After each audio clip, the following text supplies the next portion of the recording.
আব্বাস সিদ্দিকী যখন ভুল, লাও খেলা সামলাও, অনেক চিল্লিছি, অনেক বুঝিয়েছি। এক প্লেট বিরিয়ানি পেয়ে আমায় গাল দিয়েছে, এক কাপ চা খেয়ে গাল দিয়েছে, গদ্দার বেঈমান নেতার সাথে ফটো তুলেছে, গাল দিয়েছে যে আমার নেতা আমাকে ফটো দিয়ে দেখেছিস বলে আমি গাল দিয়েছে। আজকে হাড়ে হাড়ে বুঝছে না, বোঝে না। এ তো তবুও এখন সবে আল্লাহ একটু একটু করে দিচ্ছে, এটা আগামীতে আরো ব্যাপক হবে, আরো ব্যাপক হবে।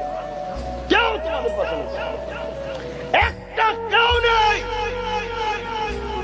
তুমি যে দরজায় যে আঘাত দেবে সেই তোমায় চিনতে পারবে না, ওপর থেকে নিচু পর্যন্ত। সময় থাকতে থাকতে কোমর বেঁধেলাম। এক প্লেট বিরিয়ানি পেয়ে আমায় গাল দিয়েছে, এক কাপ চা খেয়ে গাল দিয়েছে,